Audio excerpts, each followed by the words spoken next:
Cab, रिक्षा आणि app आधारित cab चालकांसाठी मराठी भाषेचं प्राथमिक आणि व्यावहारिक ज्ञान बंधनकारक करण्यात आलंय। तपासणीवेळी मराठीचं आवश्यक ज्ञान नसल्यास चालकाला ते शिकण्यासाठी 1 महिन्याची मुदत दिली जाणार आहे आणि त्यानंतरही नियमांचं पालन केलं नाही तर परवाना 3 महिन्यांपर्यंत निलंबित केला जाईल किंवा जर सातत्यानं नियमांचं उल्लंघन केलं तर त्यांचा परवाना रद्द करण्याचीही तरतूद आहे।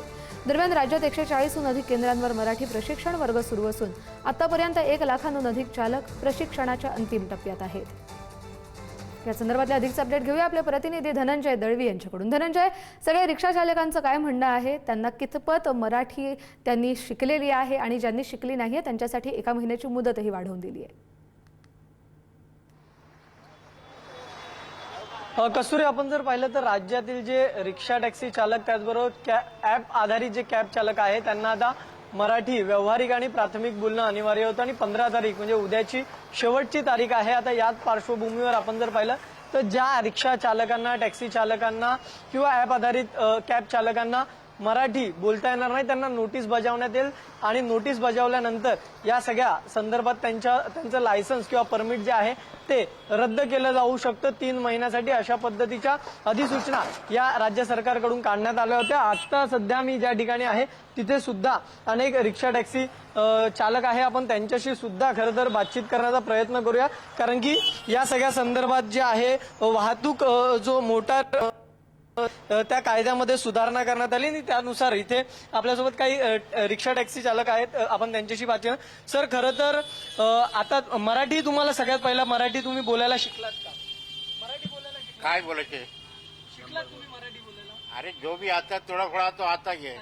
आता नवीन नियमानुसार जर तुम्ही मराठी तुम्हाला बोलता आलं नाही तर तुम्हाला नोटीस दिली जाणार आणि 1 महिन्याचा वेळ दिला जाणार आणि त्यानंतर तुमच्यावर कारवाई केली जाणार। काय कारवाई करणार? लायसन्स सस्पेंड होईल, परमिट रद्द होईल। हाँ? नहीं काय आता भाई नेमकं म्हणणं आहे तुमचं?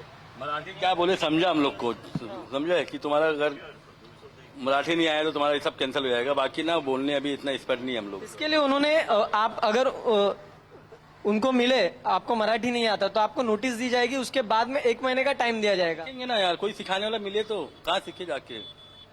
अभी खाने का काम तो है नहीं कि हम लोग घोल के खा ले हुए। हाँ, हम लोग इस बचपन से थोड़े सीखेंगे ना, कोई दोस्त मिला ना यार, सीख ही नहीं पाए। भाई लोग को आती है हमारे, अब वो लोग गाड़ी नहीं चलाते। बट आरटीओ में अभी सिखाया जा रहा तो आप गए अभी थे? मैं वही ये मराठी का सुन के तो गाँव से परसों तो भाग के आया हूँ। अच्छा, 3 महीना गाँव में था ना मैं, 3 दिन पहले तो आया। अभी मराठी सीखेंगे, समझता अभी क्यों जो बोले ना अभी आप वो समझा मेरे को, लेकिन क्या है उसको मैं अभी कोई रहेगा ना साथ, जैसे अभी आप रेगुलर में से आप 15-20 दिन बात करो तो वो जवान पलटेगा। बाकी ऐसा शिकणार बोलेगा आहात? हाँ, हर कोई हाँ सीखेंगे ना, क्यों नहीं सीखेंगे। शिकायची तयारी इथे दर्शवलेली आहे। इथे काही रिक्षा चालक सुद्धा आपल्याला पाहायला मिळतात, आपण त्यांच्याशी सुद्धा बातचीत करण्याचा खरं तर प्रयत्न करूया, आपण त्यांना सुद्धा या ठिकाणी विचारण्याचा खरं तर प्रयत्न करूया।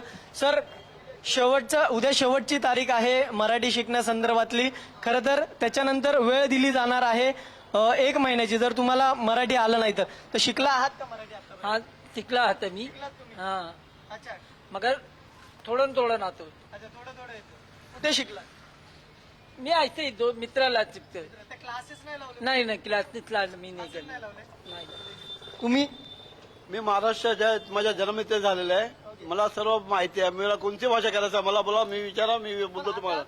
जे तुमचे मित्र आहेत जे रिक्षा चालवतात त्यांना जर पुढच्या 1 महिन्यात नोटीस दिला